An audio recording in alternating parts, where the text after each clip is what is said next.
Assalamualaikum warahmatullahi wabarakatuh. Nama saya ialah Nur Adilah binti Zainuddin. Nombor matrik saya S58041. Saya akan menerangkan peranan kerajaan Malaysia dalam peruntukan dan agihan untuk kesejahteraan rakyat. Dalam bajet 2022, RM32.4 bilion disediakan kepada Kementerian Kesihatan Malaysia untuk perbelanjaan mengurus dan pembangunan. Pertama, Kementerian Kesihatan Malaysia akan mempertingkatkan perkhidmatan dalam aspek penjagaan kesihatan. Kedua, memperkukuhkan perlindungan kesihatan. Dan yang ketiga, perkhidmatan penjagaan kesihatan digitalkan dan kapasiti penyelidikan, pembangunan dan inovasi dipertingkatkan. Selain itu, kerajaan juga melaksanakan program perumahan selaras dengan dasar pembangunan negara. Dalam tempoh rancangan Malaysia ke-12 pula, sebanyak 500,000 unit lagi rumah mampu milik akan dibina. Tambahan pula kemudahan pembiayaan seperti dana untuk rumah mampu milik dan skim perumahan belia akan ditambah baik. Peruntukan kerajaan terhadap bantuan perumahan penduduk miskin adalah sebanyak 2.25 bilion untuk membina dan membaik pulih lebih daripada 85,000 unit rumah di bawah program bantuan rumah. Di samping itu, inisiatif kerajaan untuk membasmi kemiskinan tegak adalah dengan rancangan penubuhan unit khusus pada peringkat persekutuan dan di pejabat daerah. Unit ini akan bertanggungjawab menyelaras pangkalan data secara bersepadu. Selain itu, kerajaan juga berusaha untuk merapatkan jurang pendapatan penduduk dan menangani kenaikan kos sara hidup isi rumah B40. Bantuan bersasar akan terus dilaksanakan kepada mereka yang layak. Di samping itu, infrastruktur dan utiliti asas yang berkualiti seperti jalan raya, rel, bekanan air dan elektrik dipertingkatkan lagi bagi menjamin kesejahteraan rakyat. Inisiatif yang dilakukan oleh pihak kerajaan dalam aspek keselamatan pula adalah dengan menambah baik kesiapsiagaan, kawalan sempadan dan penguatkuasaan, dipertingkatkan ketenteraman awam, mengukuhkan keselamatan dan pertahanan cyber. Itu sahaja daripada saya. Sekian, terima kasih. Assalamualaikum dan salam sejahtera. Nama saya Muhammad Nur Hidayat bin Melvin, S59063. Hari ini saya akan mengulas serba sedikit tentang peranan kerajaan dalam peruntukan dan agihan bagi daya tahan sektor swasta. Apakah yang dimaksudkan dengan sektor swasta? Sektor swasta adalah satu badan bukan kerajaan yang menjalankan aktiviti perniagaan ataupun perusahaan secara sendiri dan semata-mata untuk keuntungan. Ia terbahagi kepada dua. Satu, perusahaan kecil dan sederhana (PKS) dan yang kedua adalah organisasi sendiri maupun awam yang diperolehi daripada proses penswastaan. Apa yang kita boleh lihat pada zaman sekarang, era pandemik, yang mana kebanyakan sektor-sektor swasta, sektor awam seperti pelancongan, import dan ekspor juga mengalami kejatuhan ekonomi dan ia memerlukan masa yang agak lama, tempoh yang agak lama untuk pulih kepada keadaan yang asal. Kementerian Kewangan Malaysia telah menjalankan satu kajian selidik iaitu Kesan Perintah Kawalan Pergerakan 1.0 yang mana mencatatkan sebanyak 42.5% kebanyakan sektor swasta akan mengambil masa lebih 6 bulan untuk pulih kepada keadaan asal. Pada suku ketiga 2021 dicatatkan sebanyak 4.5% penguncupan dalam keluaran dalam negara kasar KDNK. Peranan kerajaan untuk memastikan sektor swasta ini terus berdaya tahan dan berkembang adalah di bawah fokus induk bajet 2022 yang mana perniagaan yang berdaya tahan. Antara inisiatif kerajaan untuk membantu syarikat-syarikat sektor swasta ini terus berkembang ialah pembiayaan perniagaan dan pembiayaan alternatif yang mana kita tahu perniagaan-perniagaan ini sangat terjejas teruk disebabkan impak COVID-19. Maka kerajaan dan institusi kewangan bersepakat untuk merangkas satu pembiayaan khusus bagi syarikat-syarikat yang terjejas untuk memulihkan kembali keadaan perniagaan mereka. Saya dapat menyimpulkan yang mana kerajaan Malaysia telah bertungkus lumus untuk memastikan sektor-sektor swasta maupun sektor awam yang terjejas teruk disebabkan penularan COVID-19 di negara kita. diharapkan diharapkan sektor-sektor ini dapat kembali kepada keadaan asal dengan bantuan bajet 2022 dan pakej-pakej rancangan yang telah dirangka dan dapat melahirkan lebih ramai pekerja yang produktif. Assalamualaikum dan salam sejahtera. Saya Farah Marisha binti Mustafa dan nombor matrik saya ialah S58830. Pada bahagian ini saya akan menceritakan serba sedikit tentang pilihan raya umum di Malaysia. Pilihan raya merupakan proses pemilihan wakil rakyat untuk memerintah suatu kawasan. Calon yang mendapat undi terbanyak dalam pilihan raya yang diadakan dikira sebagai pemenang dan menjadi pemerintah. Sistem ini dikenali sebagai sistem majoriti mudah. Terdapat satu badan kerajaan yang dikenali sebagai Suruhanjaya Pilihan Raya atau juga dikenali sebagai SPR yang menyelia, mengelola dan bertanggungjawab semasa proses pilihan raya diadakan. SPR ini terdiri daripada pengerusi, timbalan pengerusi dan 5 ahli lain yang dilantik oleh Yang di-Pertuan Agong dengan persetujuan Majlis Raja-Raja.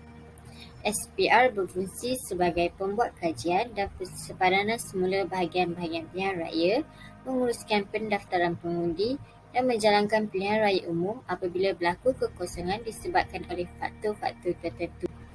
Pilihan raya juga mempunyai kepentingannya tersendiri, iaitu yang pertama adalah untuk melindungi kebebasan suara rakyat, memberi peluang dan ruang untuk rakyat memilih pemimpin, menunjukkan setiap warga negara penting kepada pembangunan negara dan membolehkan rakyat Malaysia menentukan bentuk kerajaan dan model tadbir urusi negara sendiri.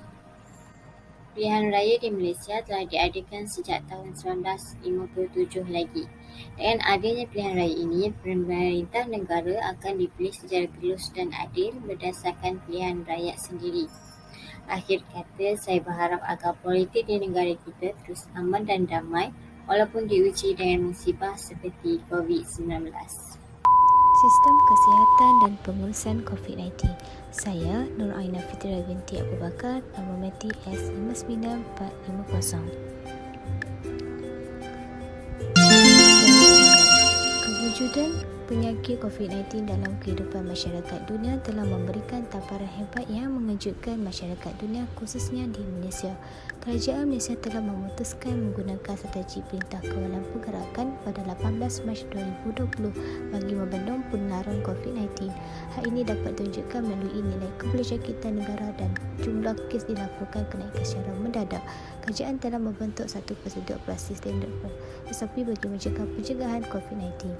Kerajaan juga telah mewajibkan pemakaian pelitup muka dan sentiasa mencuci tangan sekurang-kurangnya 2 minit atau menggunakan hand sanitizer semasa berada di tempat awam bagi mencegah jangkitan wabak COVID-19 terutamanya di kawasan yang berisiko tinggi.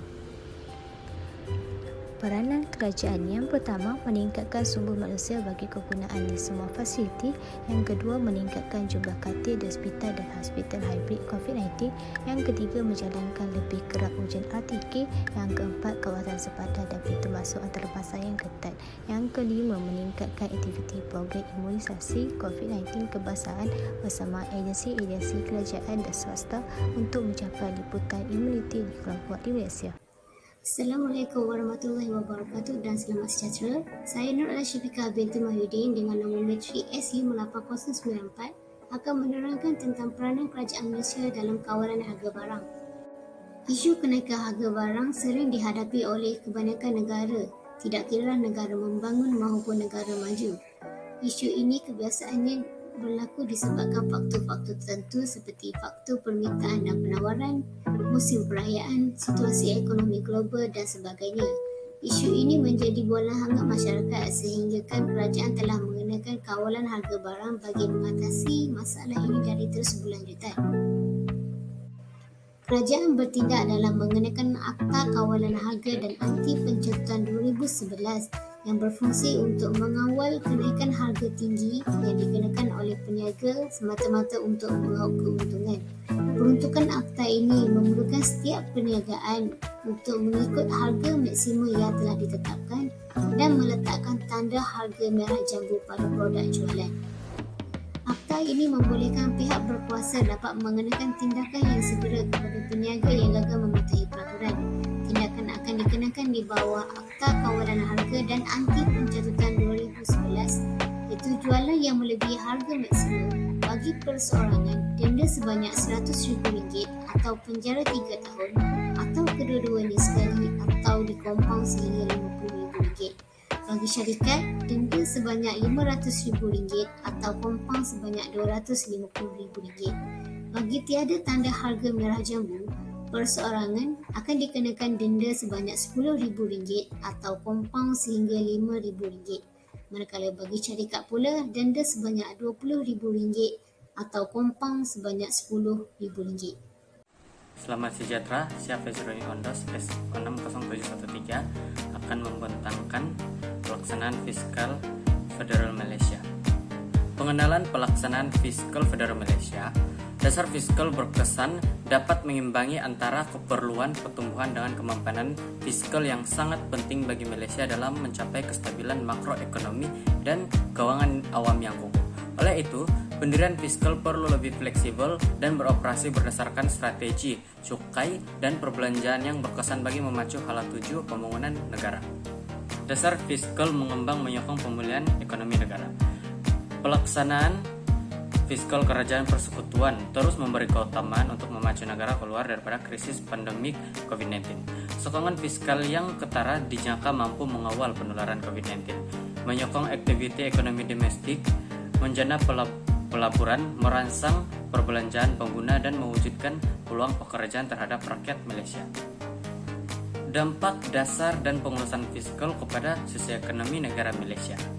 Memandangkan perbelanjaan mengurus negara sangat tinggi, perbelanjaan pembangunan di negara kita hampir 100% dibuat dengan cara berhutang atau di luar belanjawan oleh pelbagai entiti. Kesimpulannya, pelaksanaan fiskal federal Malaysia adalah sangat penting bagi meningkatkan dan membaiki ekonomi Malaysia yang semakin merundum akibat daripada pandemik COVID-19 dan inflasi ekonomi dunia.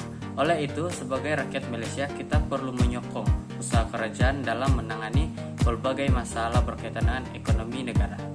Pelbagai inisiatif yang telah diambil oleh kerajaan adalah untuk memajukan ekonomi kita untuk maju dan berjaya menghadapi keruntuhan ekonomi yang berlaku pada masa sekarang. Sekian dan terima kasih.